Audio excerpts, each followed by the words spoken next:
Welcome into the KINGSBEAT podcast. We're going live. I am James Hammy, Kings Insider for ESPN 1320 and the Kings Beat. We are brought to you by Price Picks, and we, of course, Blue Wire Podcast. Uh-oh. Oh, Look at that. The live is I going know. live on another channel on my laptop. Welcome in Fox 40, Sean Cunningham. Sean, how are you? I'm great, James. Great, Brenden. Thanks for waiting for me. I was running tardy.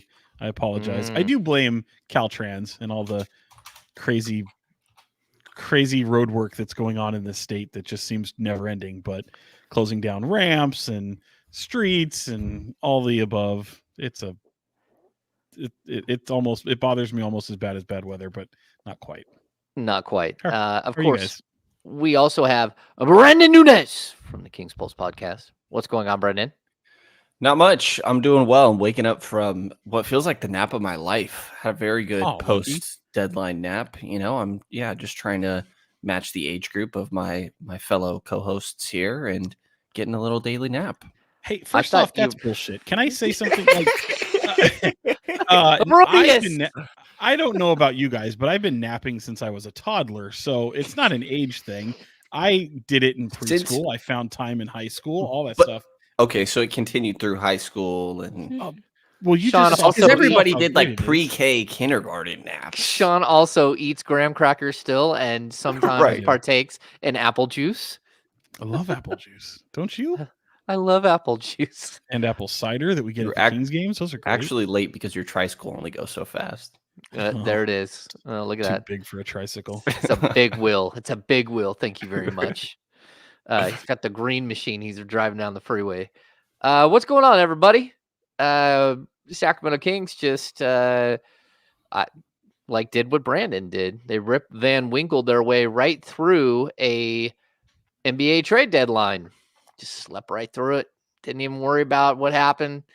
The Sacramento Kings basically stood pat during a riveting, I don't know if it was riveting, NBA trade deadline. The one thing they did do was acquire Robin Lopez for a player that no one in the world knew was property of the Sacramento Kings at all. And if I could even find his name, I don't even know. Like, no one knows who he is. He was drafted back in 2015. They acquired his draft rights as part of the Iman Shumpert, George Hill deal, which again, there's somewhere there on the internet, there is a list of like players that the Kings have rights to, just like every other team.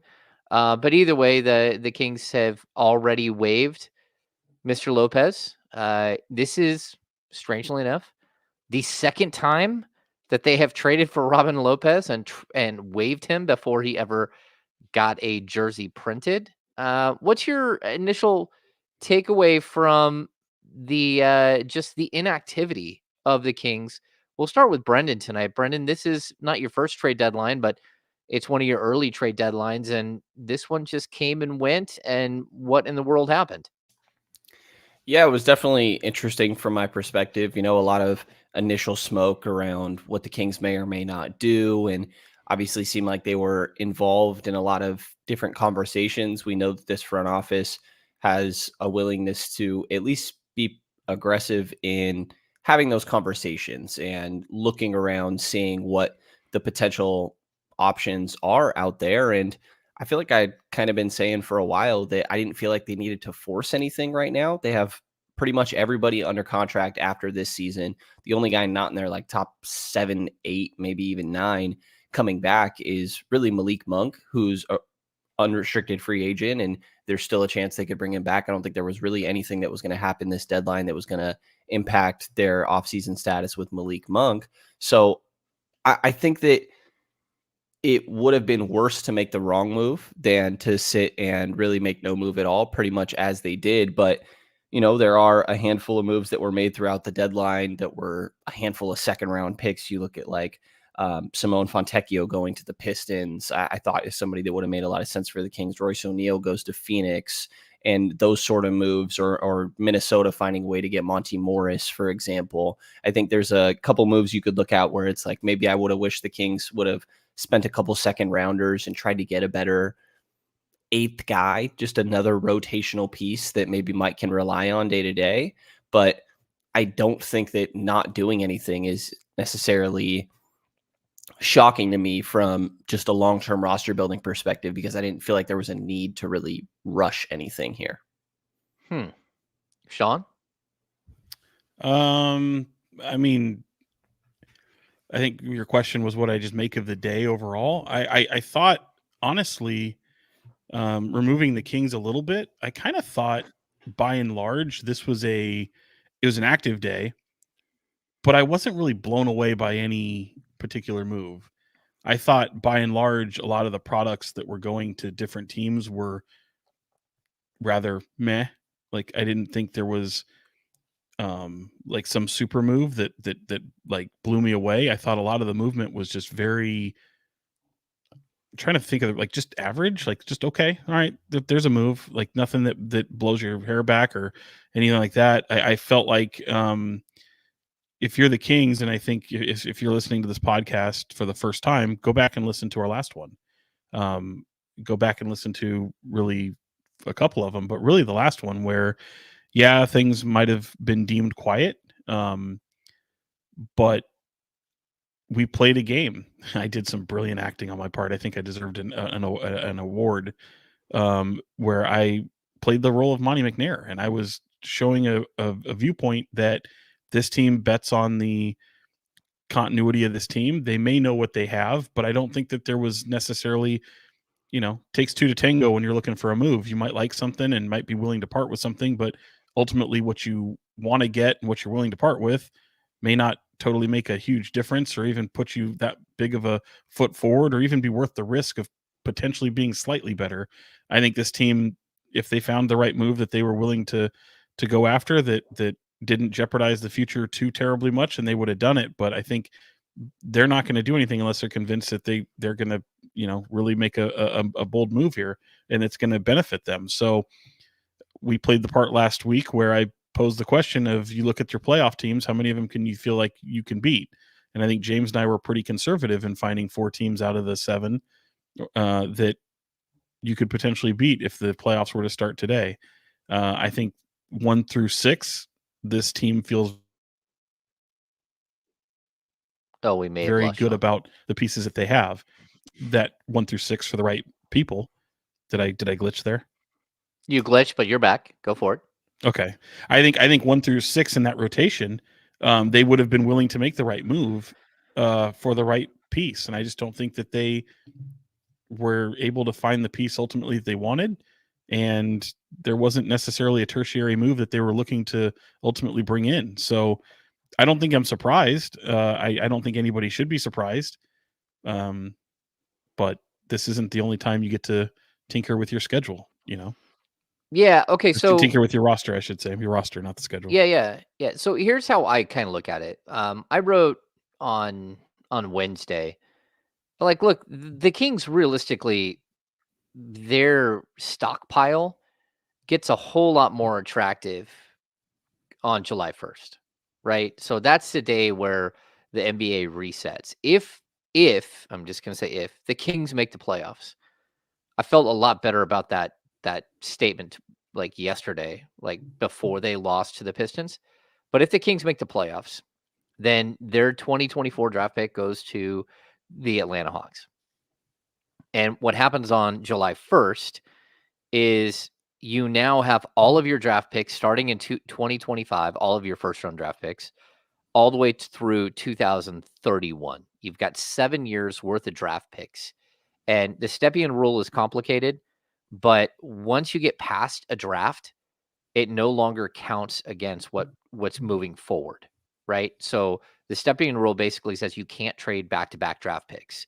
That means that if I'm working a deal today, or let's say I'm working a deal on July 1st, and I've got 20, 25, 26, 27, 28, 29, 30, and 31. I can't trade 25 and 26, and I can't trade 26 and 27. I have to trade every other year. But once a draft pick goes, now you're reset and you can trade your picks. Like, for instance, the Kings traded their 2023 first round draft pick last year. right after the draft. And then they took that money with Rashawn Holmes, right? They traded that pick. So in a sense, they've already traded back-to-back first-round picks. So when we get to July 1st, now the Kings have, as Brenden said, all of their players still under contract except for Malik Monk. Their core, they have a huge. It might even be more than their core. The only guys that aren't under contract, I think, are Kessler Edwards, JaVale McGee, and Alex Len. Yeah. Outside of that, everybody else is under contract.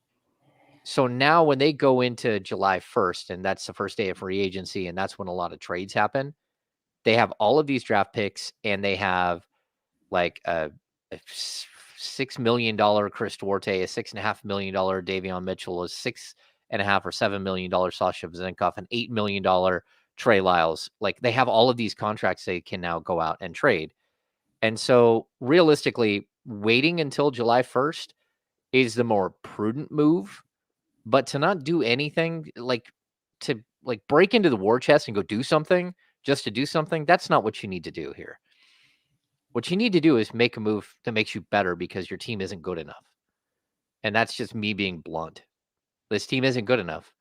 They just got beat by the Detroit Pistons. And I don't care. There are no excuses in the book for you losing to a 6-win Detroit Pistons team.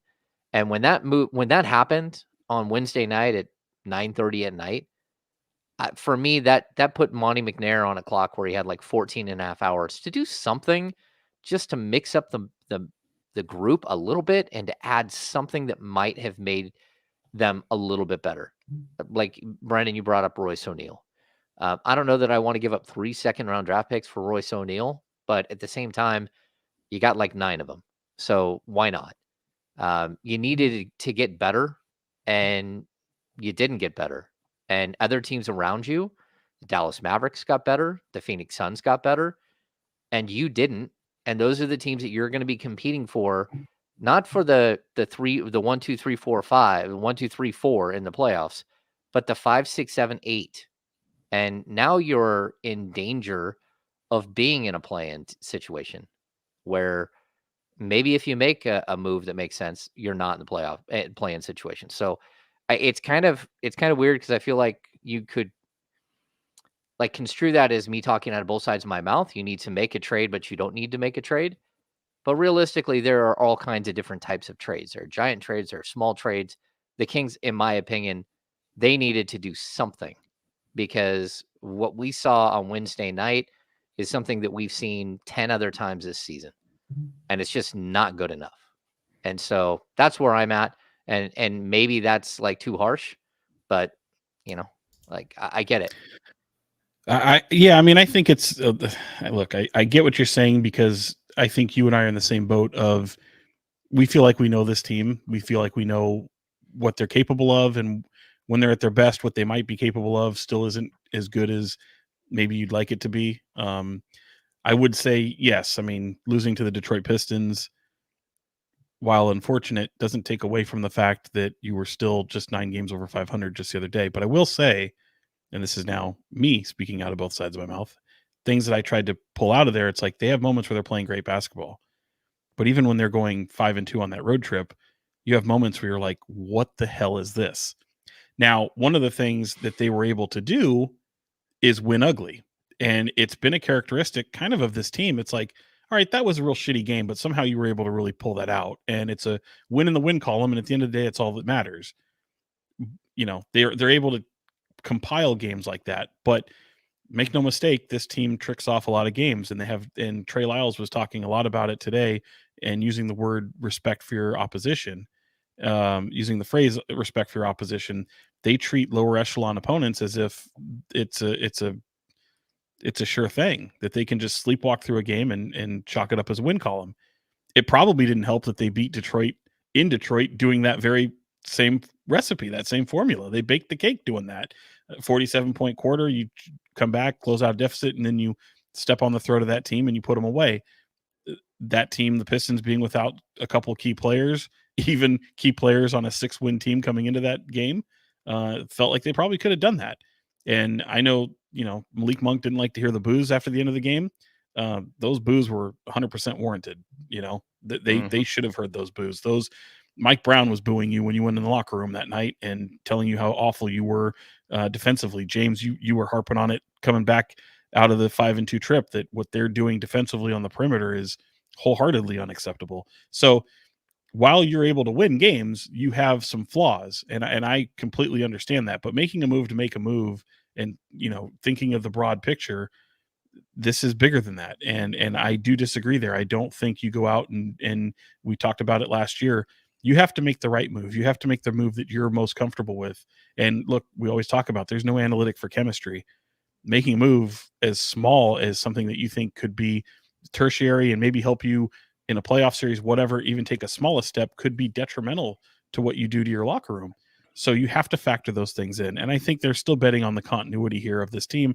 And much like I talked about last podcast, whether I agree with it or not, I think the thought process here is bet on this continuity. Everything you're doing is leading up to a point for this playoff run. And you want to see what this team can still, as put together, can still do. And like I said, whether I agree with that or not, I think that's what the thought process is. And I think it's somewhat understandable. Like, I think that we don't know that the Kings could have won that with a little better execution, could have got out of the first round last year. And you could argue they're going into this year with that postseason experience under their belt. This group has played together for an extended period of time. As Sean said, they're doing a lot of things this regular season that are specifically geared towards bettering their postseason odds. And, this group is capable of getting out of the first round. And I think if that happened at the end of the year, that the fan base would feel great and that there was this positive continued trajectory upwards. And it's not always going to be that black and white and linear. And I think that a smaller move could have helped with that postseason push, even if it was a couple second rounders for a guy that was expiring. I think if that somehow helped you get to the second round, which is a big if for a guy we're talking about acquiring for seconds, you never know, then that would be beneficial even if he walked, because it's more postseason experience for this current group. So I do think I agree with what you're saying, Sean, about waiting on a move. But I think it's kind of the bigger ones. I think some smaller one I definitely think could have benefited this group, but I don't really hold it against them that it didn't happen, because I don't think it was for a lack of trying. I'd imagine that if they were out, that they were active in these conversations, in all these players that we can sit and talk about, that was, I'd imagine, considered for the most part. It's not like the plan was to sit and wait in my mind. I think that there's still very much beneficial ways that this season can continue their positive trajectory upwards. And they're just proving that they are very willing to be patient. Yeah. And I also, think, James, yeah. I asked you this earlier, even off record. I said, there's a challenge that comes with being a buyer in a seller's market.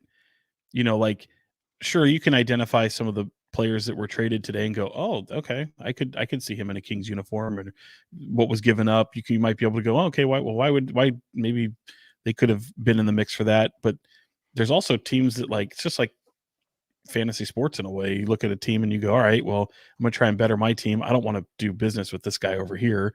I don't want to send this product to a team that I might see 4 or 5 times in a given season. That certainly plays factors. There's a whole bunch of things that go into how a trade gets done.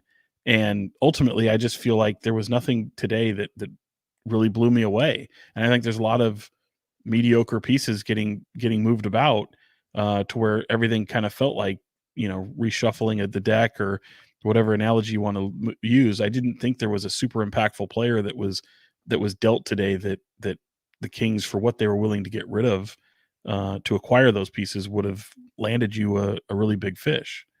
No, I agree. The big fish weren't out there. Like, the Kings should not have been in the Bojan Bogdanovic sweepstakes. They should.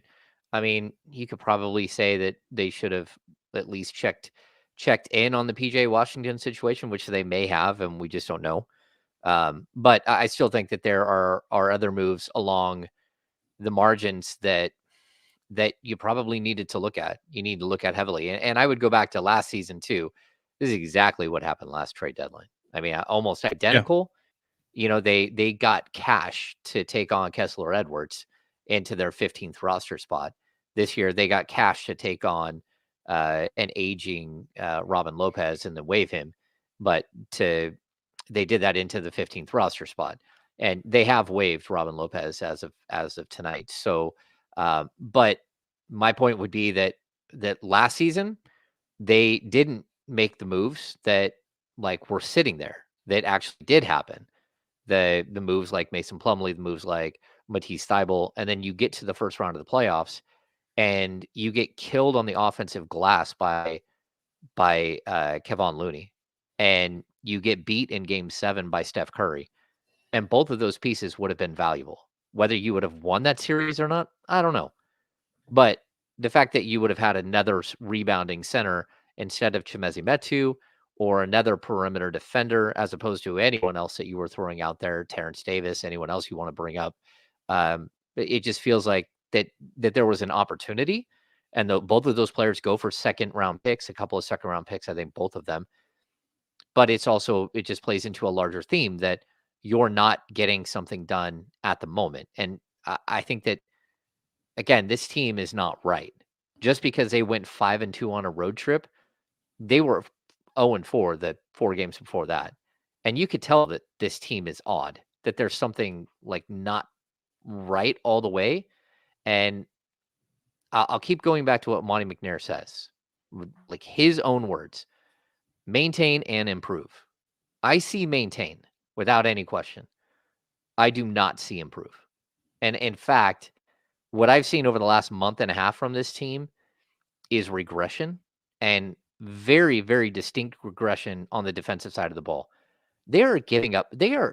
Teams are shooting 39.7% from 3 against this team on the season. 39.7. I mean, that is the most ridiculous thing I've ever heard for a team that wants to be a defensive-minded team. Like, that's just ridiculous. And over the last 20 games, it's more like 43% or higher. They just gave up like a boatload of threes to the worst team in the NBA. They just don't defend at all. Without their 2 best players. Without their 2 best players. And then with how many players got waived on that team? 3 players that beat the Sacramento Kings last night got waived today by that team. Killian Hayes, Joe Harris, Danilo Gallinari, all gone. So I don't you can't make excuses for what we're seeing. The fact that they dropped to the 7 seed is probably where they are as of right now. So unless they figure out how to maintain is one thing, but how to maintain and improve, show me where your path forward is. Well, and I'm not sure that I see that. I think it's a little bit too literal of a deciphering the maintain and improve, because I think maintain and improve is over this life that they're looking at. They're not looking at it maintain and improve for the 23-24 season. And I'll say this, I don't want to come off as like I'm defending the front office. I understand maybe the approach here. I mean, this is a team that since Monty McNair has been there, what is it, 17 trades? I mean, they've been very aggressive when it comes to. But 17. How many are meaningful? Well, no, but I'm just saying that they and that's in 4 years. Tinker. Yeah, but they tinker. I mean, that's trades is where the bread and butter is the bread is buttered with this team, because again, Sacramento as a free agent market is difficult to get. I get that. But just like they're not part of the buyout market. Yeah. Now, I mean, they might be. There's people that are available and whatever that means. Sean, but, they've never been before, not once. It hasn't really happened once. But there were a lot of names that became available, and again, there's nothing there that makes me go, oh wow, go get him. But again, I think the maintain and improve is beyond just the season, and they want to keep the optionality and they want to keep flexibility, and they don't want to be making a move for the sake of making a move. And I know that can be tough, and I know that Detroit Pistons loss is the worst of the year. I said that before the game, by the way. I said if they lose by 1 or 30 tonight, it would be the worst of the year. And I think it held that. I think it was the worst of the year. I also think that if they win that game, we're not talking about, not necessarily, obviously we're not talking about a loss to the Pistons, but we're not talking about how bad this team is doing. You're going, oh wow, they just came off a 5-7 game road trip. They went 5-2. Maybe 10 games over. But the reality is they also haven't been playing well. They have moments where they play great. And they have, like a minute ago, like I was talking about, they have moments where you look like absolute dreck. And you're winning because you're able to close out the game somehow. But by and large, the game is still really, like, the effort is, you're beating them on the offensive end. The defense is really terrible. So you have a lot of, I get all that. But my point is, if you beat the Pistons, it doesn't erase how those moments of abject, like, failure on the defensive end keep happening. So I don't think that they had I think they tried to address some things, but ultimately at the cost of what it would have come down to, I just don't think that it was there. And I just like to remind people that, like, you still have an identical record to what you did last year. And the whole mindset of, can you become a team that is able to improve defensively? Does it go further? I would argue that Mike Brown is essentially already coaching for the playoffs, and I think they could benefit from this. And I still think that where they are, despite being a loss to these awful teams like the Hornets and the Memphis Grizzlies, and now you add the Pistons on top of that, along with a slew of other ones throughout the season, they're still experiencing the same success. They are exactly what they were last year, only now they're losing to bad teams. and they don't have those moments early in the season like last year where they were able to capitalize on a lot of teams that took them for granted. Yeah, I mean, there's a handful of, like, really bad losses is kind of the issue, right? Is that there's that Detroit game. You could go to a very similar game where they lost to Charlotte.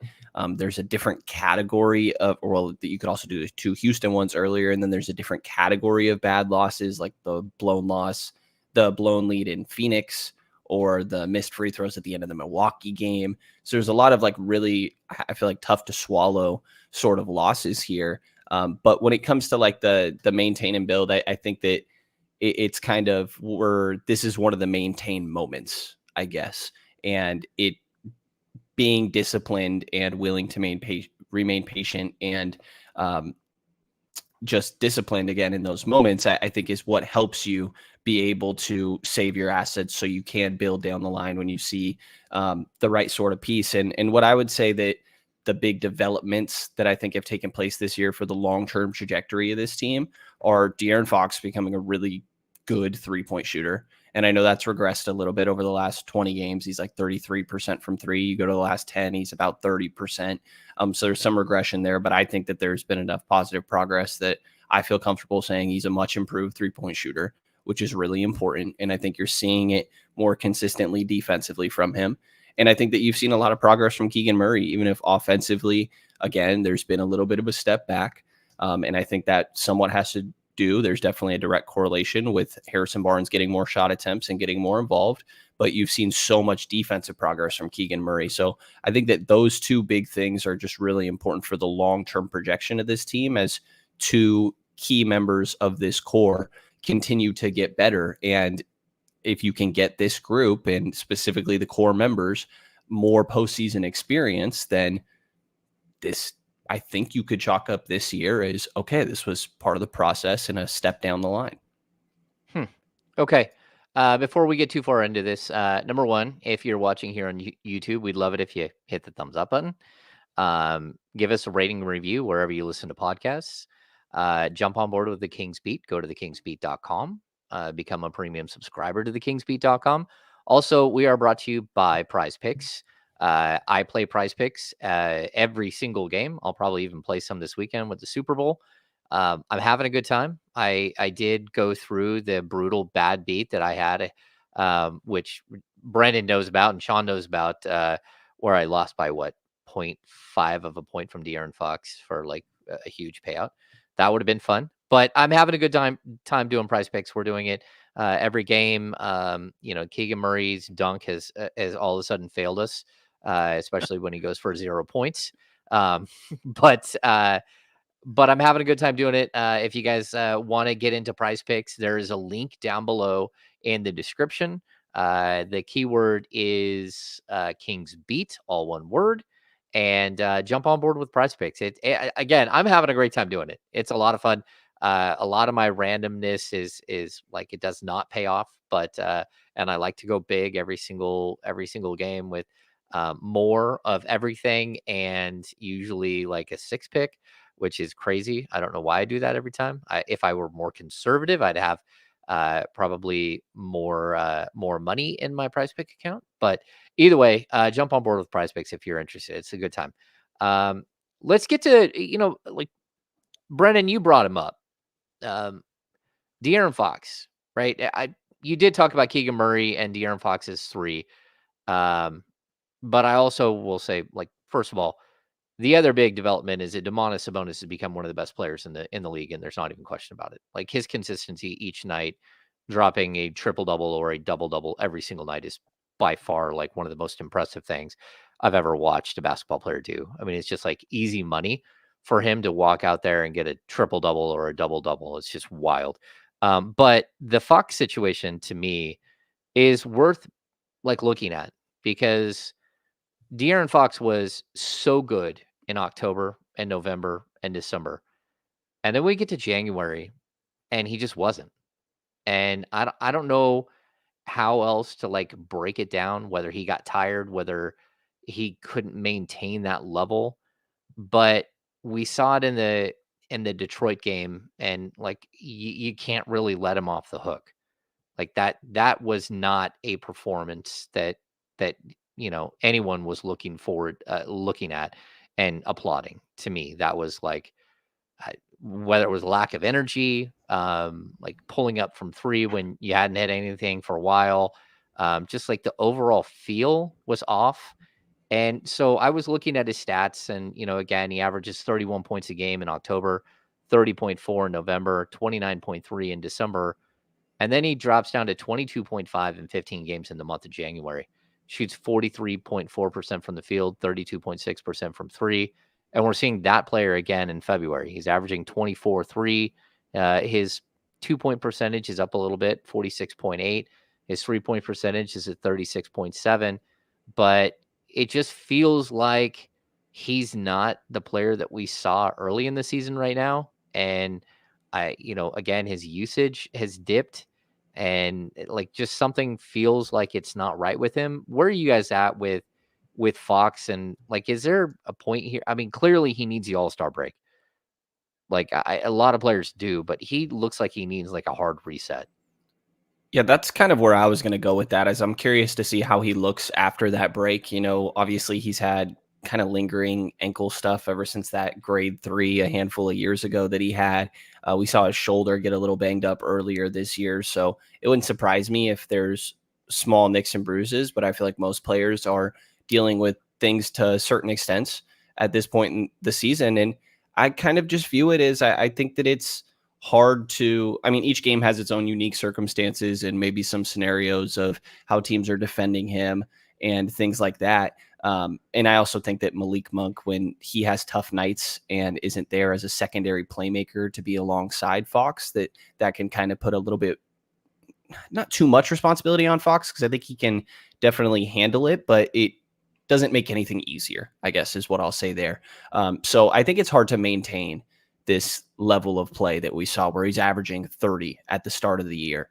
And you wish that the maybe slump wouldn't be as low as it has been recently. But I think that more often than not, I don't feel like they're losing games because of a lack of production from Fox. I still think they're finding ways to win. He is finding a way to make an impact defensively. I think he's been all over the deflections and steals recently when it comes to that. And he still hits the paint and sort of make plays. I think that on nights like last night against the Pistons, it's like I think that he goes into the fourth quarter with, I believe it's about 8 points. I could have that slightly wrong. And I'm thinking that he's just take over this quarter. And the first 3 won't even matter because everybody else had good quarters here and there and decent stints.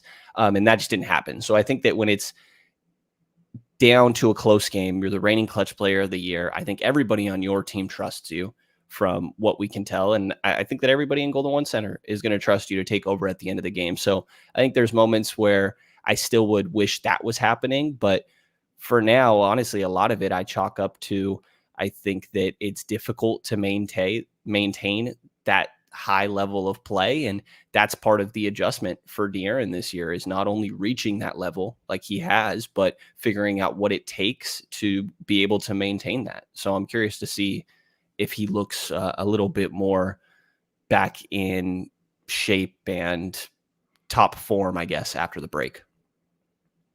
Yeah, Sean, where are you at with him? Because like there is no fourth quarter Fox at this moment. Like it's not there, and you No, can see the moments of brilliance. But I'll say it again, that when he walks out and he misses his first free throws, like whatever it is, it shows you exactly how the game is going to go. It's almost without fault. Anytime he's missing from the free throw line, it's usually going to be a long night for the Sacramento Kings. he missed like 4 in a row, like in that loss to Detroit, To open, right? yeah, to open Yeah. the game, he missed 4 You know, straight.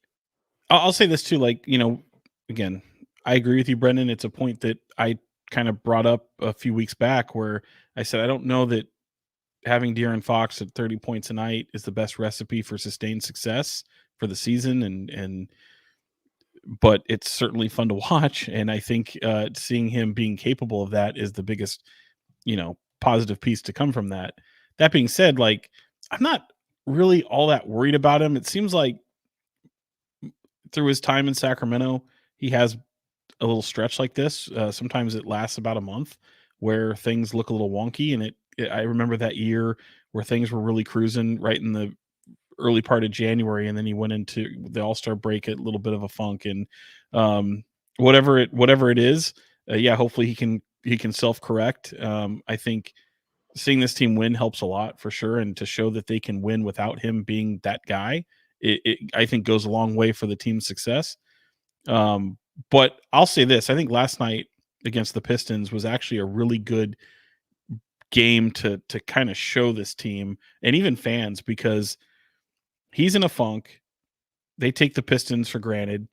Detroit goes up 15. Domantas Sabonis gets pissed. He and Malik Monk essentially, and I put Davion Mitchell in that group as well, Trey with Fox Lyles on the bench. Yeah, Trey Lyles. But I'm talking about that third quarter specifically. And they bring them back, erase a 15-point deficit. Domas hits that 3 in front of, De'Aaron's wife and baby, and has that moment where they're okay. Crisis averted. We're going into the Kings are going in the fourth quarter with this 1 or 2 point lead. They've erased a 15-point deficit rather quickly, and they did it with Fox on the bench for most of that quarter.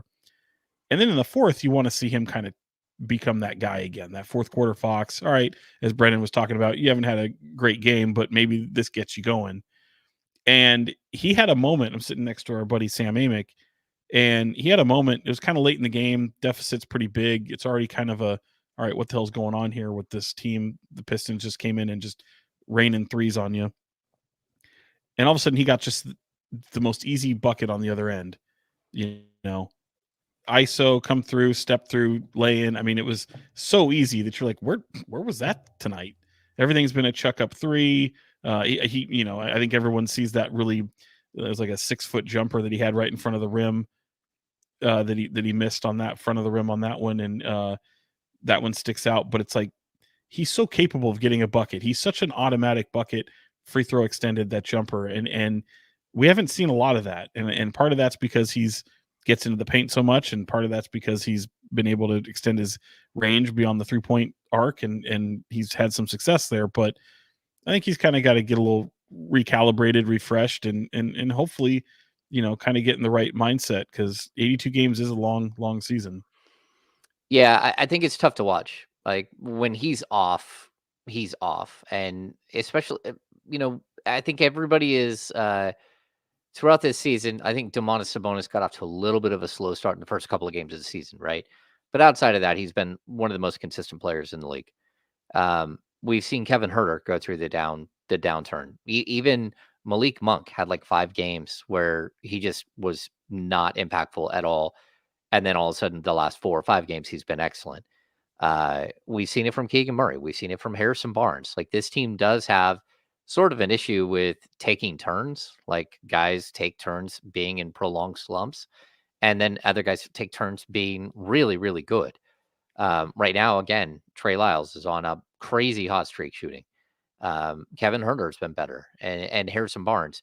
I think it brings me to the next topic, which is sort of like a more complex thing. With the emergence of Harrison Barnes, the resurgence, whatever you want to call it, where he went from a player who was completely non-impactful and looked like he was, almost like an innings eater, right? A guy who's just out there playing 30 minutes a game, but you're not really getting a whole lot from him. And then all of a sudden he becomes like this crazy player who's averaging over 20 points a game for like a long stretch. But as he goes up, Keegan Murray has gone down big time. And the erratic play of Keegan Murray, again, I think over, let's just say his last 5 games, he went like 5 points, 33, maybe 33 or 32, 5 points, and then 10 points, and then 0 points. So, like, what we're seeing is, I don't, in a way, I don't know that you can have Harrison Barnes be Harrison Barnes and Keegan Murray be Keegan Murray and Kevin Huerter be Kevin Huerter all at the same time, while Malik Monk and De'Aaron Fox and Domantas Sabonis do what they do. No, you can't. You No. can't. That's what we talk about. Like, if he's going to score, it's going to come at the expense of somebody else. And him getting to the free throw line is a good thing. That's why I'm not worried about him so much. But the guy that picks up when you'd like to have Harrison Barnes be the guy that picks up the slack if somebody else is off, if somebody's experiencing an off night.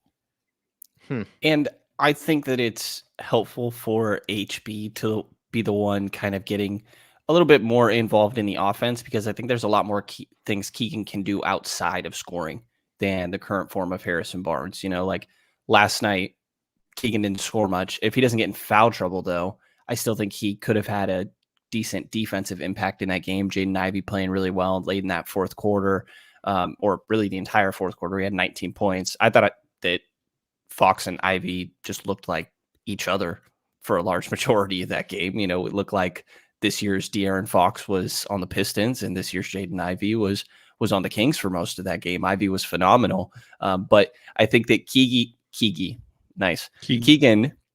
we're gonna ignore that one. I think that Keegan can do more outside of scoring, and they can coexist. Not to say they can't, but there very clearly has been a very black and white example of there's only so many shots that can go up. You look at those last games that James is talking about. You go back 6 games, he's managed single-digit shot attempts in 5 of those, and that's something that has only happened single digits a good amount throughout the course of this year. But I think that it's very clear that HB getting more involved has definitely led to less offensive opportunities for Keegan. And it was interesting asking Mike Brown today. He was pretty much saying that he just thinks like Keegan needs to be more aggressive in finding ways to get his own shot, whether that's when you're coming off the screen, be more forceful with your downhill attack and little things like that. So I think there's definitely ways that he can figure out how to get more involved, but I think more importantly, like keep the defensive consistency there. Yeah, I mean, the way I've looked at this, like the first 41 games, sure did feel like they were really pushing to develop Keegan Murray. They get to game 42, the midway point of the season. It's like, okay, we need to win games. We're going to go more. We're going to get Harrison Barnes back involved. We're going to try to like develop like who we are as a team again. We're going to go back to who we maybe a little bit were last year. And in the meantime, the defense went to just shit. I mean, just went to hell in a handbasket. Whatever's happening with the defense, like it is like making everything else like look very, very off and weird. But I think it also shows. You think that comes at the you think they're going away from developing Keegan though? No, I don't think it's like fully. I just don't think it is the 100% focus that it was early in the season. And at this point, I think it's, hey, we're developing, we're going to keep developing him. But at the same time, let's pull back a little bit on featuring him every single night. Let's make sure that we get Harrison Barnes back up to speed. Let's make sure that we get Kevin Huerter back up to speed we have to have this thing look more like it did last year on the offensive end. We need to get back to who we are. And then, I think we'll see more of Keegan Murray sort of come back around and be part of what they're doing. But I also think it kind of exposes the Kings to like what they need. Like what you need is like realistically, you don't need a Harrison Barnes type all around player at the small forward spot or the power forward spot, whatever you're going to put him at. You need a 3-and-D guy who is okay taking 8 shots a game, but is an elite defender the whole time. And that's still what you need at that position. And that would allow Keegan to become more of who he is. And, and some of the other guys as well. I just don't think that having your top 7 guys all be offensive players is really like the easiest way to win games and to give Mike Brown the support he needs to run a defense that looks anywhere near like NBA. Like they at this point, they don't look like they can defend anyone. I mean, they're searching for lineups, right? Like, I feel like that Pistons game, we saw a lineup we've probably seen a couple times, but really even more so in that where you're going with Fox and Davion and Malik Monk, and you're going with Trey Lyles and Sasha Vezenkov out there even, and you're going small. And I don't know, like post game, Mike talked very much, Mike Brown, about how disappointing that defensive performance was because it's the same thing that they've done all year long. And he echoed it today. And part of why it's so frustrating is because he's seen them be good. And I think that's what's weird about this season is there's more examples of them being capable and a solid defensive team, but there's also more examples than there were last year of them being, well, maybe not more. Last year was pretty tough too, but probably on par for how many examples there was of them being a really poor defensive team. And it's just things like keeping mental tabs on your personnel while in game. I think they could use a more media friendly wording than hot guys. So we're not sitting here talking about hot guys, but they label the hot guys and the not hot guys based on their shooting, not their appearance. For sure? What it's worth. No, I'm not. It depends, I don't know what Kelly Oubre's label is. Okay, we'll find out. But I think that it's just little things of coach talks about when you close out on a shooter. He used an example with De'Aaron Fox in that game against the Pistons of it's not just closing out with a hand in his face. It's if it's a hot guy that gets your chest pretty much into the side of his body, and every time Mike says hot guy or somebody says hot guy post game, I like have to not Brenden chuckle says hot like guy. You guys are doing it right now. You know it's wild. I had look, my mind goes to places. How had you never I know that hadn't occurred to me, and now I'm saying it all year long. Hear it a lot. It was to me. I say it all year long. I always thought of it as the guy you don't want to leave open because he's going to hit a shot. They use the wording hot guy all year long. I don't know what to tell you. Hey, I'm just going to, for this sake of exercise, how many players played last night? You guys, how many players? Take it. Don't look, Brenden. Don't look, Brenden. 9. Okay, and who were they? The starting 5. So off the bench, so Monk, Sasha, Trey Lyles, Davion. Okay, and then the starters. Yep. So is that not the exact same team that played last year, except for Sasha Vezenkov played 5 minutes and 31 seconds? It's the same team, and they got their ass whooped by the worst team in basketball. Yep. I'm just saying. Like ass whooped by the worst team in basketball historically. They did. It was pretty bad. They did. Who was missing 3 of their best players, who literally didn't have a single hot guy on the team. And if there was, it's Ellis. I mean, it's Burks. I mean, Jaden Ivey was pretty smoking, but that's because he's playing the Kings. I mean, someone's got to score. You let that team score 55 points. Shoot 55% from 3. Yeah, Alec Burks. That's the one guy you had to defend. Now on the Knicks. Yeah. So we got the best of the Detroit Pistons historically awful team. Like is Sacramento, we got to see the Pistons end it right there. Like it all came to an end. We got to witness it. And then they won again tonight. You fixed the Pistons. By the way, Jalen, Have him play the Jalen Sacramento Duren Kings. What a beast that guy was. Not only last night, but tonight especially.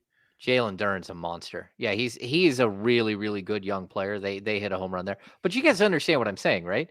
Like, Sometimes. what are we doing? What are we like? Literally Well, the they same won again 8 guys tonight. that played all of last season.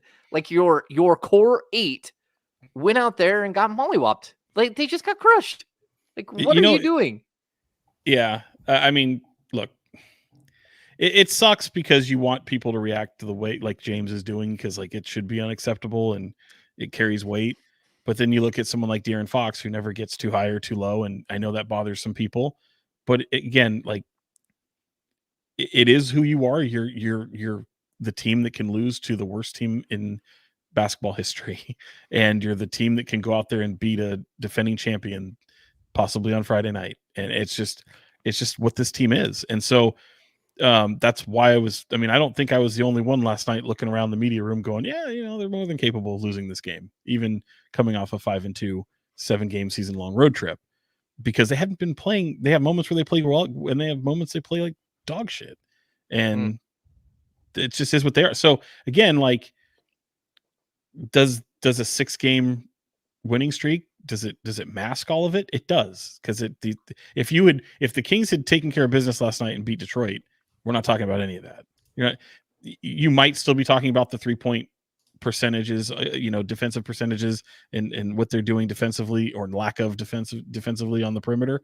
Sure, but overall, you're saying, but they continue to win. They're now 10 games now over the over 500. And it's wild. I feel like all of last year, I was just saying they're good enough offensively to win any night, and they're bad enough defensively to lose any night. And, maybe that'll mix the reasonings a little bit this year, but the same holds true. I'm definitely with you, Sean. Yeah. I mean, I think that. Go ahead, Sean.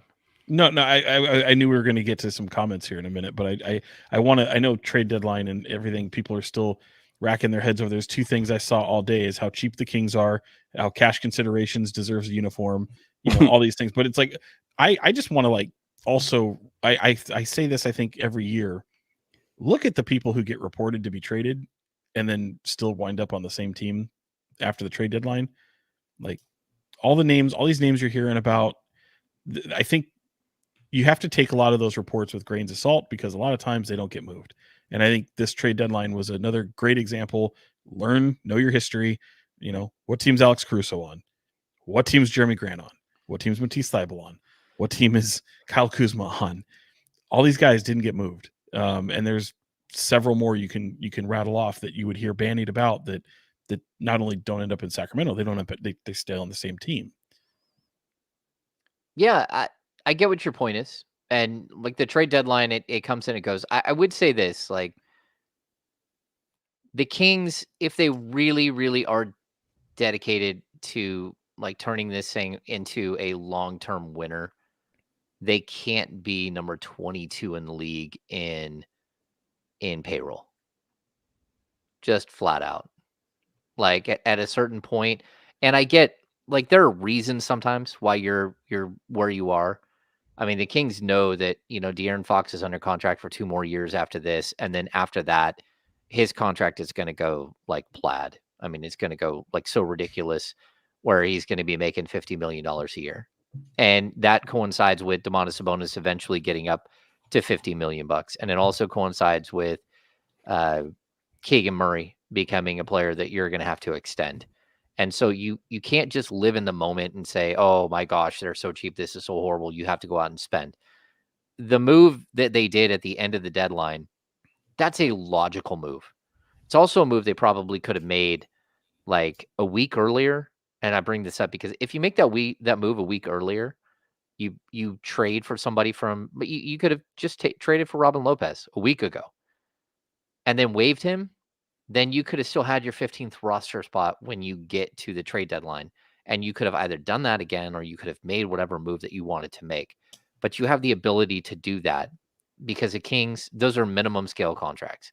You can absorb minimum scale contracts, give out a future nothing contract for somebody who's never going to come over to the US and play. And so you have to give up an asset, or you can give up a a top 58 protected second round pick. Like, there are ways that you can actually make moves to get better and absorb cash.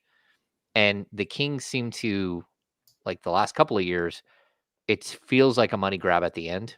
And it's just like, for me, it's a bad look more than but it's functional. And I understand why they do it, because if you're not going to make another move, you might as well do what they did today. And then a couple of days from now, they'll probably sign Keon Ellis for the rest of the season. But Lopez has to clear waivers first and get off your books, right? But I understand, like, they are 22nd. I mean, again, this team pays abundance of head coaches to not head coach. This team is paying 2 max players right now. That hasn't been the case ever before. These contracts are astronomical. And again, 22nd in payroll, I get it. And we've talked about on this podcast, if you think you're going to be a contender, you're going to have to pay, you're going to get into the apron. You have to pay luxury tax. So they haven't yet, but they're also, in my opinion, don't have a team capable of doing that. So when you're looking at the likes of Malik Monk coming up to free agency, well, to me, it's a no-brainer. You're gonna do what you can to be as fiscally responsible as possible, but there's been really nothing in the way of what this front office has done to make me think that they're frugal by any stretch. Cash considerations and doing some moves are necessary. No, I agree it's necessary. But you keep cutting out a little bit, but I agree they're necessary. But I do understand the other side where people are saying, like, look, this team's payroll it's not high enough to compete with some of these other teams. And we keep talking about, like, they're really seven players deep at this point, that of really, really, really high quality NBA players. You probably need to pay for an eighth, and a ninth, and a 10th. That's kind of what some of these teams did today, and what some of these teams do throughout their team building process. And you talk about max money players, like, everybody in the league is paying somebody. Like, you got to figure, that's part of doing business in the NBA. There's Jaylen Brown in a couple of years is going to make almost $70 million a year, and they still have Jason Tatum, and they still have Porzingis, and I could keep going because they have more players. And at a certain point, if you want to play with the big boys, you got to pony up. And I think the timeline that you pointed out is kind of the one that I really look at, and specifically when it comes to Keegan's extension or still being on a rookie deal. I think that during that time frame where you have not this offseason, but the next before he'd be up for an extension, and then you have through 2026 that he's still going to be on his rookie deal. Even if say a $30+ million extension is agreed upon, it wouldn't start until the 2026-27 season. Mm-hmm. So I think in that time is really what I look at as where the clock is ticking down towards, of go add who your third or 3A, 3B is, while Keegan is still on that rookie deal. I think it's so important. Like, in football, teams talk about taking advantage of winning with a rookie deal quarterback, right? I think that the same thing is true for basketball with a lot of these guys. So I think taking advantage of Keegan still being on that rookie deal and finding a way to get that other big salary before his extension really kicks in, whatever number that eventually is going to end up being, I think is kind of really the timeline that I'm counting down towards, I guess, for what is this next big move going to eventually be. But still got a decent amount of time until then. You got like 2 off seasons and 2 more deadlines. Yeah, but I mean, that comes quickly. Right. I mean, and you don't want to wait till the very end, obviously. No, I mean, shockingly, but tomorrow's game is game 51. Yeah. And we haven't even talked about the fact that the Kings, the next 4, 5, 6, 7 games, just brutal. Like, they play Denver 3 times. They play OKC. They play the Suns. Like, they play the Timberwolves. Like, this thing could get ugly really quickly. We talk about, they're 8 games over. They could be 2 games over, 3 games over here in really, really short amount of time. So, and they only play 3 more times at home this month, which is a weird scheduling quirk with the All-Star break in between. That's kind of been their February last couple of years. And then March is something crazy. How many home games in March? It's like 11, 12 or something. Yeah, it might even be as high as 13. Like, it's totally wild. So, all right, let's get to the business of basketball. Dun-dun-dun, dun-dun-dun. And that's ESPN, buddy. That was not the one you used last Sean, time. you didn't do anything. That was What the I time- no, that was what the is my one he- thing? I forget. What was what That's was what the he one did. you did last did. time? That's what he That did was what I last time. did. No, I because could just like make up a noise. I'll just. Yeah, maybe that was what it was. We could do that. That'll be my business not basketball doing noise. What is happening? Okay, do it again, James. We got this. Sean, think of something. I don't know if I can do what you just did right now. That's a tough one to. The business of basketball. Perfect. This is totally gone ridiculous. Number one, if you guys have questions, throw them in the chat right now. We'll get to questions here in just a couple of minutes. There's been a lot of spicy chat. This has been a good audience participation. Really happy in here. Happy and optimistic chat today. Happy and optimistic right. chat. He's being facetious, of course. It's been vile. I like it though. No, not you. I'm saying. Okay, so I think over the last couple of weeks, we've seen, specific players play that may or may not have been part of what's going on or what the long term. Do you think that Mike Brown is going to settle on a lineup? Is he going not a lineup, a rotation? Is he going to keep tinkering using a guy here, a guy there? Is he going to go back to someone like Keon Ellis, who is probably the best defender of the 3-point line on the team, with the team not playing any defense at the 3-point line? What do you think we're going to see going forward? And do you think that what we've seen in the last month has anything to do with the trade deadline? And once we get past the trade deadline, it might look totally different. And before you guys answer, I will say Chris Duarte is going to be out for a while. The injury report, the MRI, they said he has a moderate sprain, which I don't know what a moderate sprain is.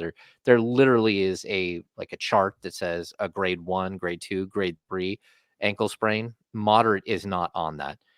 So I'm not sure what that means, but bygones. Anyway, he's going to be out for a while. He was on crutches in the locker room last night. He walked in and his ankle was huge. It looked like someone replaced his ankle with a baseball, and it was like, oh, that's not good. What in the world happened? And he did it while warming up for the game in the practice facility. Anyway, I don't think he's going to be part of anything that's happening in Sacramento for a couple of weeks. That would just be my guess. But you guys understand what I'm asking? The question is basically, do you think that there were some players that maybe not showcased, but maybe showcased leading up to the deadline? Maybe they're trying to show that some guys could play and could do some things, and then we might see a different look after the deadline. No, I mean, I don't think so. I think, look, there's not a lot of trust outside of 1 through 6 in this rotation, and we've kind of talked about that. I think, Trey Lyles has 7 pretty much locked down for the most part, but I think there's even moments where he tends to, I think more times than not this year, he's shown the ability to be a very consistent player. But I don't know. I think having Davion Mitchell in the lineup for what he puts defensively on paper is going to be a part of the rotation. You mentioned Duarte's injury. I think that'll play a role for sure. I don't know that there's moments that Kessler Edwards will be able to find moments or any minutes because he doesn't tend to be a guy that can maximize being in 2-minute stretches. And that's hard. So if I think you're kind of looking at what you have, and I think it's still going to be a night-to-night scenario. I think it's you haven't seen Alex Len in a while. Weird. Keon's another one. I think they're going to figure that out here in the next day or two. And then but I think ultimately what you saw last night is, in my mind, going to be a pretty regular thing. And you might have examples when you're playing every other night as opposed to having some days off in between where he goes deeper into his rotation. But again, I think that the trust level for Mike Brown 1 through 6, 1 through 7 is about as far as it goes.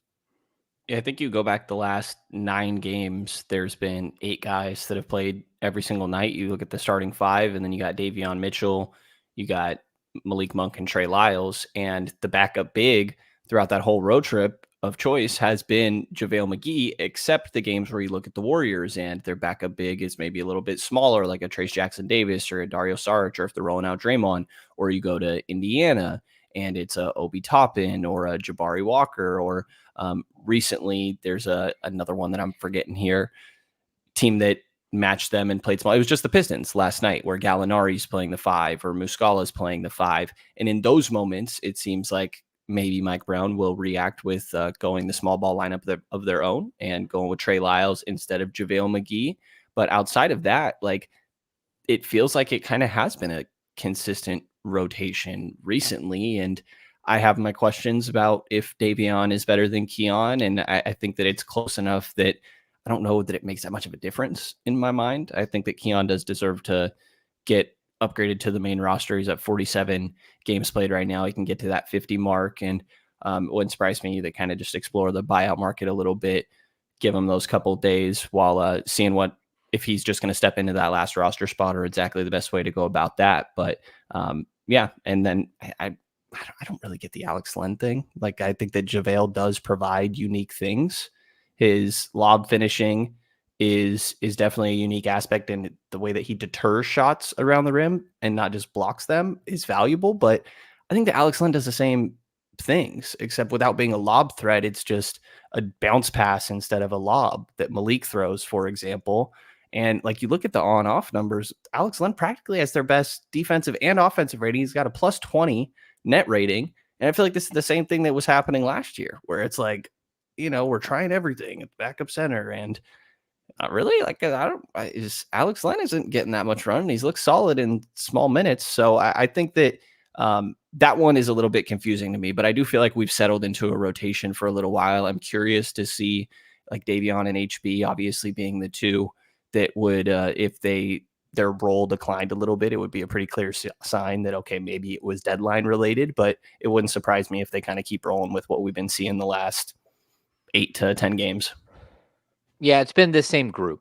I mean, I think it's interesting. I don't know. I mean, there comes a point though where, a guy who brings energy, a guy who plays the right way, who brings like effort and can defend at a high level, like Keon Ellis, he probably deserves to get another shot here. He's also, like, so people know he's a 2-way contract. He can only play up to 50 games with the main team. And I asked last night, and he's only been inactive for 2 games the entire season. And the person I asked didn't know if it's games played or if it's on the active list. I think it's dressed. I think it's dressed. I think it's on the active list, which means that he's got like 2 more games remaining. Right. Do you have another number, Brenden? You said 47. You're muted. You muted. Whoops, hotkey's not working. Basketball Reference, for what it's worth, has him as 3 inactive games this year. Okay. Is the hotkey anything like the hot guy? Yeah. I mean, I didn't press it hard enough, close out hard enough. Is that the same? Is that a correlation? There's the actual, it's kind of weird. I don't know if anyone else feels this way, but outside really 1 through the player that hasn't played so much that has captured my imagination or curiosity, and it's mainly Mike Brown's fault because he's mentioned him on occasion, is really Colby Jones, and wondering if he has any shot of cracking a rotation, even if it's a small moment, because he is a guy who, when given opportunity, seems to impact the game in small stretches. Rather, he doesn't need a wind up, if you will. He comes out and he's kind of guns a-blazing right out the bat. Yeah, I like Colby Jones. Colby Jones reminds me a little bit of the style of players that we see Mike Malone develop in Denver. The Christian Browns of the world, like, where he just goes out there and plays hard the whole time and gives you something. Like, he might make mistakes, but for every mistake he makes like 4 other plays that you're like, huh, that was interesting. Like, look how he got on the floor. Look how he dove out of bounds. Look how he stole the ball from a big man standing underneath the basket. That kind of stuff. Yeah. So I'm with you. I would be down for a little bit more Colby Jones. Let's get to a question here. We got Brad. Is there a logical explanation for the road defensive rating being so much better than at home. Last year, 8th in defensive rating. This year, they're 10th over a year and a half in these with similar results. Any thoughts on that? I think the logic I kind of settled on last year, because this was definitely a talking point last season, was that it's easier for, I think, the Kings to believe that they're going to go on a run and maybe be a little bit more lackadaisical when they're in their own building defensively. And I don't think that's a valid excuse, but it was kind of the logic I ended up settling on, trying to figure that out last year, because it was just as confusing last year as it has been throughout the course of a couple games this year. Sean? I don't know. I mean, this team just plays better on the road for whatever reason. I know they had a nice home record this season as well. They've kind of, but in recent years, it's been like they've been kind of a better road team. I feel like they played it better together as opposed to just having some guy that goes off at home or something. I don't know. I don't know what to attribute it to. I think obviously your defensive rating is going to get better the more you win games, so it can sometimes get skewed a little bit there, but the way they defend the perimeter is garbage. So that to me is a bigger problem. But yeah, I mean, I guess they just, maybe because they're playing more as a collective unit and having some success on the road, factor in the 5-2 7-game road trip. And if you just looked at it right around then, that's probably going to look a little bit better than if you do maybe at the end of this month where things get a little bit weird. But I don't know, you go against upper echelon opponents, we'll see what happens. And the teams just shoot better on open shots in Golden One Center for some reason than in other places. Like, I know the Kings are giving up more open shots than they should, which definitely plays a part here. But teams just love this building. Like Anthony Edwards last year said how much he loves Golden One Center. Sean, I don't know if you remember. I was just going to bring it up to you. The Pacers, right? Bring it up. Yeah. We're waiting there for Tyrese and Buddy, kind of as the Pacers are in town for shoot around, and I think it was Jabari Walker behind us is just like, man, I love shooting in this building. And as they're warming up on the court, like, I don't know, guys just love shooting in Golden One Center, I guess. Well, sight lines are good, and I also think the black seats, the backdrop, like it is a good backdrop. It like the basket is pulled out. Yeah, I don't know. I'll say this, like when it comes to that question, like you guys answered the question there. I'd say that the Kings are a team that like they love the energy of the home crowd, but when you go on the road, there are so many buildings in the league that don't have that type of energy, and you have to create your own energy. And I think that by creating your own energy, a lot of times you have to do that on the defensive end. And so you end up being a better defensive team because you have to stop the other team from getting that energy from their crowd. You've got to quiet the crowd. And the way to do that is to play solid defense. But I don't know. It's really bizarre.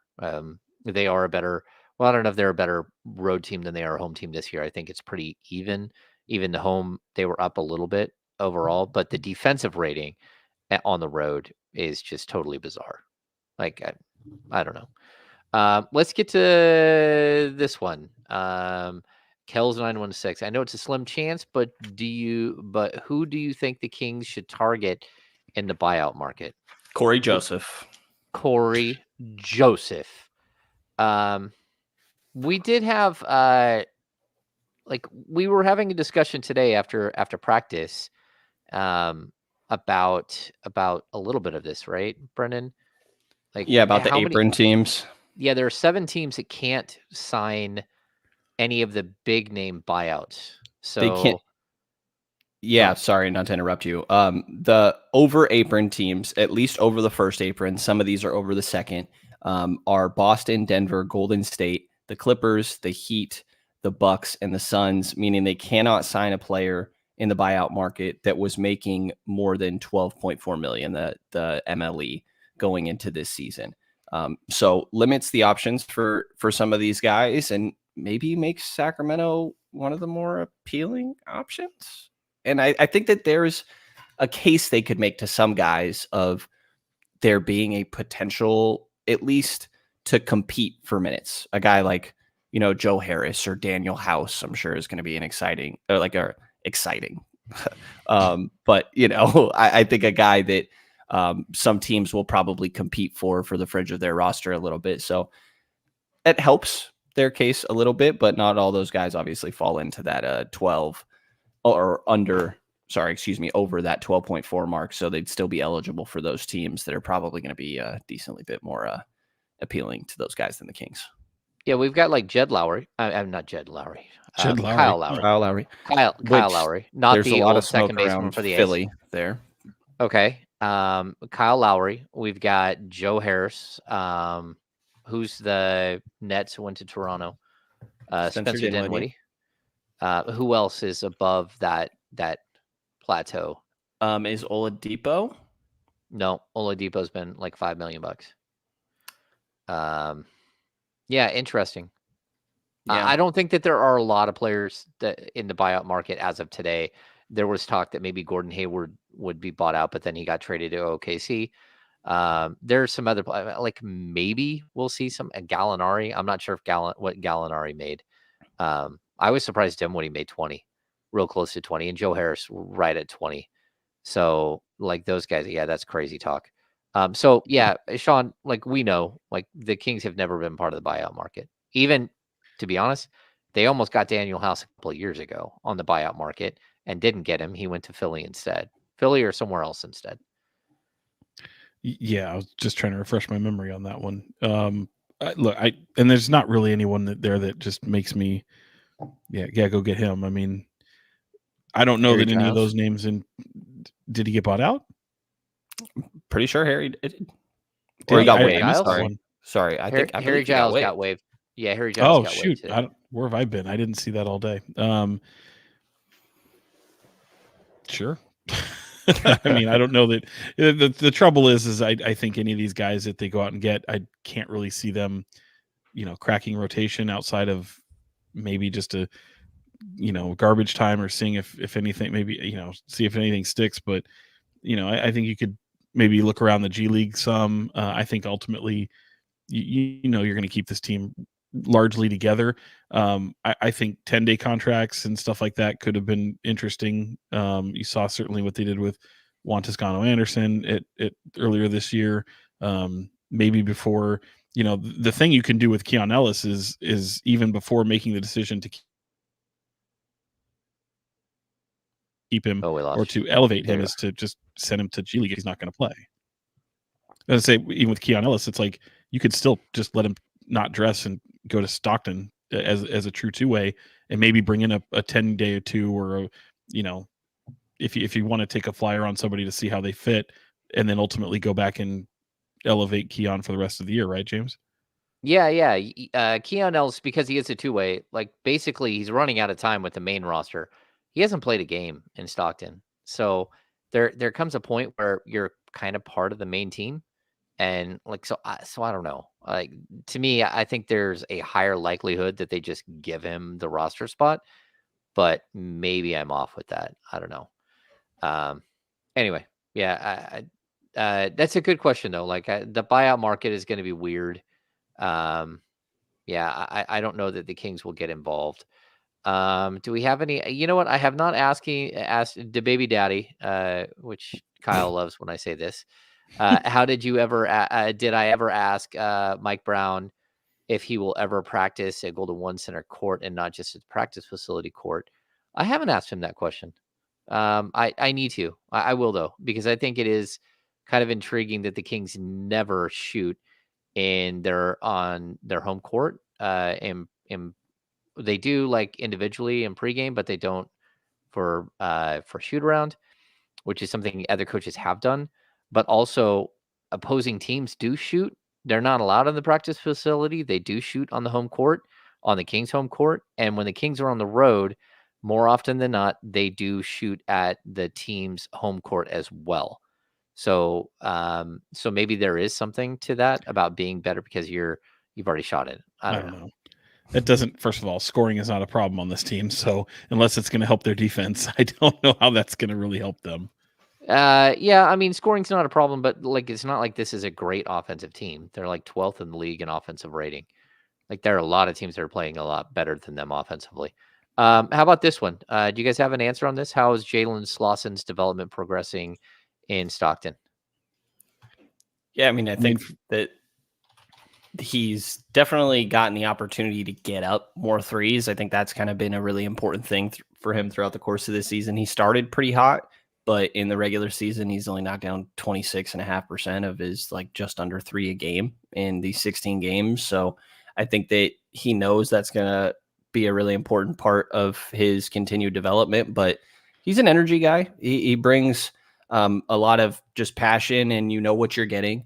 I think every single possession with him flying around, but it reminds me a lot of like growing up a Celtics guy, like watched a lot of, or this isn't growing up, I guess, but like watching Jaylen Brown when he first came into the league just slowly get more defined, I think was definitely an interesting process for me. And like the beginning of Jaylen Brown just looks ridiculously like you're just so out of control, and you are just trying to do things quicker than maybe your mind is actually processing it. And certainly not saying that Jalen Slauson is anywhere near Jaylen Brown, but I think that that's what you said. We heard it. You're not, that's what I heard. You wrote it on the paper. Give it a couple years, is also what I said. But yeah, I mean, I think that the athleticism is clearly there and the physical tools and the will to try and do these things. But I think the processing and adjusting to NBA speed, getting that 3-ball cleaned up is just kind of going to be a process for Slauson. Would anyone here like Myers Leonard from Alex? Like, really, Alex? No. Nope. Nope. I just had to throw it out there. When's the last time he played too? I'm genuinely asking that. I have no idea. Didn't the Lakers try something with him? I think they were going to and didn't. Yeah. Yeah. I mean, I think they thought better of it. Yeah. Okay. Well, I think that's going to wrap it up here for the KINGSBEAT podcast. Yeah, Brenden wants to laugh. Because I don't know. I thought of the ESPN noise again in my head. I just didn't say it out loud this time. I don't know why. Weird. I'm trying to think of ad-libs. Got to spice this up, guys. Yeah. What do we got for final thoughts? What do we? No, wait. What do we have for Super Bowl predictions? Are you kidding me? What type of question is this? If any of you pick the Chiefs, I am leaving. The only time I've muted a word on Twitter was when the Niners lost to the Chiefs last time in the Super Bowl. I had to mute the word Mahomes because I honestly was so heated. I'll mini rant for a sec here. At the end, as the Niners are up a touchdown, the broadcast, this one really made my blood boil. Broadcast is like, Patrick Mahomes has the Niners right where he wants them. And I was like, what the are you talking about right now? He wants to be down a touchdown right now. And it's because every postseason game leading up, he'd come back from down a touchdown plus. And I hate it. I'm at the current stage of hating the dynasty. And eventually I reach a point like I have with LeBron where I respect it and I'm like, I enjoy it. No, Chiefs are in the middle of it. I'm sick of it. And let's go Niners. Bang, bang, Niner gang. This is a win, and I don't want to hear any differently. Final score? Let's go 27-33.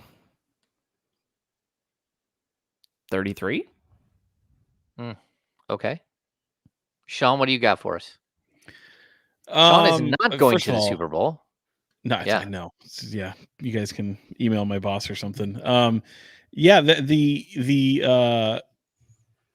I was pretty dead on with my final score with NFC Championship. We've lost Sean. I like again. picking final scores. I think he was so going to actually pick the Chiefs. That's why. Pleasant surprised that almost happened. I freeze again. My internet's been bad tonight, huh? Just a little bit. Short bursts. Okay. No, I was going to say I picked the NFC Championship score almost like dead on, and I don't know how I did that, but I feel like I have a rule where I don't pick against Patrick Mahomes in the postseason unless it's a Super Bowl. Okay. No, come on. I said unless it's a Super Bowl. So I'm 0 for 1, at least when it comes to the Niners and picking against Mahomes. So yeah, man, I think the Niners are poised for this. They've played 2 games in the postseason where the season was on the brink. I really like the matchup because along the storylines of being able to, you've had your heart broken by this team and in general. Look at that guy, company man, throwing on the 49er hat. Having your heart broken by this team and largely having a lot of a roster made up of largely a lot of these same players, getting that to be able to have the storyline of would be great. So yeah, I really like that, and I like the fact that in this matchup, both teams had their season on the brink at one point in this season where things were going really bad for a moment, and they were able to recover. And I think the Niners having their backs against the wall in those 2 playoff games, season on the line, I think they're going in there with nothing to lose mentality, even though everything's to lose, because I don't think this team, win or lose, is going to look the same next year. So what's your pick is Niners? What's the score? Yeah. Well, everyone's going, it's going to be such a great offensive game. I think it's not. I think it's going to, you have 2 great defenses right now. And I think this is going to be like a 27-24 or a 24-21 game in favor of the Niners. And I hate to say this. Everyone goes, what's your X factor? Is it Brock Purdy? Is it no? My X factor is Jake Moody. Nice. He needs to be on, man. He needs to be on. I'm going to choose Niners 23-17. And I'm going to say that that Jake Moody misses an extra point just because. And I don't believe in Jake Moody. So, yeah, that's where I'm at. I think it's going to be a really good game, though. I'm hoping it's not I hope that it's not just a horrible game for Niners fans. Because when Mahomes gets going, he's nearly impossible to stop, and their defense just tackles everybody. They are the most sure tackling team I've seen this season, and that's scary because the Niners have moments where they just don't tackle well at all.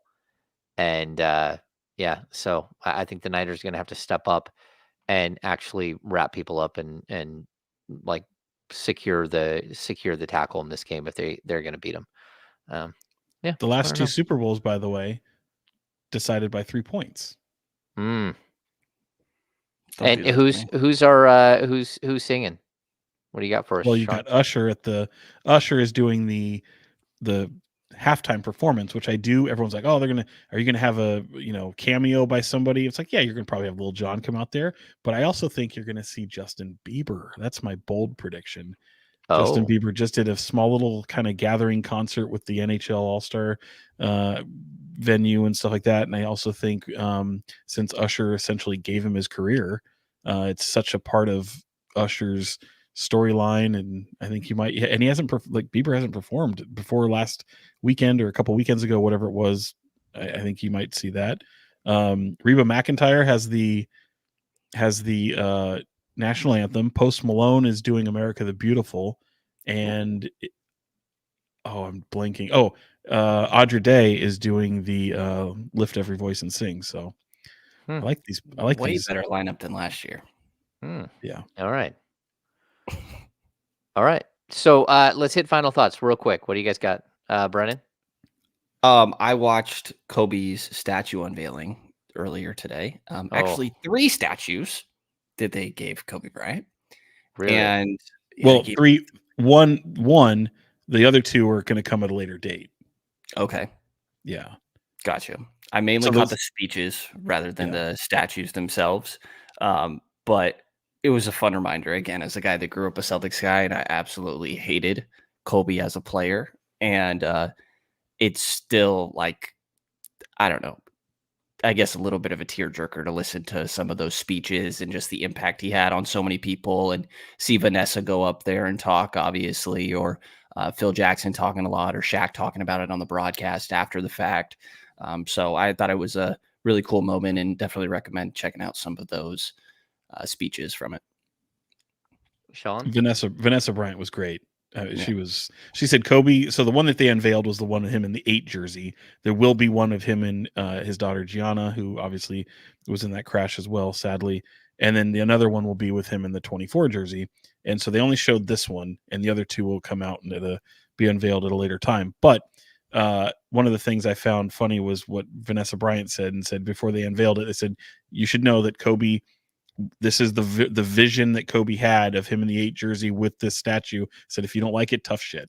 It was just delivered beautifully in front of that crowd, and she continues to impress me. I think she's been just a pillar of strength through the whole ordeal. So cool to see her have that moment. And my final thought would be, I guess that's it. That's probably it. I'm with you, Brennan. I'm just a whole bunch of nothing up here today. So today, sure. Yeah, today. just today. Just one time. Final thoughts for me, be safe, drink responsible on Super Bowl Sunday, have a good time, watch a game, enjoy the game, try not to get too overly emotional, just whatever happens. And, I don't know, it should be intriguing. What's the over under on how many times Taylor Swift is 4.5. I looked it up. 4.5? 4.5. Oh, I'm taking the over on that. I saw some places had 5.5 also, but Wow. Yeah. Okay. Sweet. Also, if you're like Taylor Swift or any of these prop bets, like, how do you not just get a friend and go like set out? Like there's things where like they're talking about I'm saying like, look, she's going to be there. She's going to be shown a lot, but like, even like the national anthem, if it goes over a certain, you can bet on the prop bet of how long the national anthem goes. And if you're Reba McEntire and you're like, oh, I'm hip to this now. All I got to go is maybe a little bit over. Let me just go have my friend make $1 million bet on this one prop bet, and I can double my money. That'd be unethical, Sean. I'm sure that's never happened before, Sean. Never. But I will say this: like I was. We lost Sean again. MVP is Sean's Wi-Fi today. Yeah, you're the real MVP. Credentialed to go to the Super Bowl. We had different. Sorry, you're back now. Go ahead. I was credentialed. I was credentialed to go to the Super Bowl. Our sports director, Andrew Martin, is part of our Fox 40 coverage down there, and he's doing a great job. But I get a lot of these emails about just prop bets and things, and I thought you might like a few of them. If I can bring it up here quickly. But, yeah, I'll try and find it quickly. But like things that literally can come down to Usher's first words in the halftime show. If he says "yo," that's a plus 250 bet.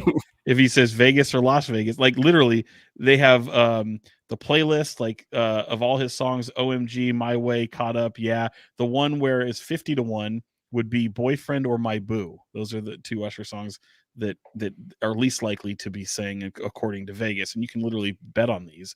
The type of necklace on Usher first appearance. So the moment they show him, what kind of necklace is he wearing? Is it a ball and chain, a box chain, a cable chain, a Figaro chain, link chain, Rolo chain, or a rope chain? And you can bet on these things. So if I'm seeing this and I'm Usher and I'm literally in control of like 9 different prop bets, how do you not like set your boy up and just go put money on this? This is what we're going to do. And you can completely control that. That's how the rich stay richer, James. Absolutely crazy, Sean. I can't believe that there are degenerates out there that are betting on Usher's chain. I guess that's the world we live in. All right. Thanks for tuning in to the Kings Beat podcast. I got to get to bed. I have a show in the morning. But thanks for tuning in tonight. I'm glad we got a live show in. Thanks, Alex. Not Alex, Rob H. You made me laugh to end the show. Thanks for tuning in to the Kings Beat podcast, brought to you by Prize Picks, a Blue Wire podcast. Let's see. We'll be back early next week. We'll try to get back to 2 shows a week, although All-Star break is coming up pretty quickly. But thanks for tuning in for Fox 40, Sean Cunningham and Brenden Nunes from the Kings Pulse podcast. I am James Ham, Kings Insider for ESPN 1320 and the Kings Beat. We'll see you soon.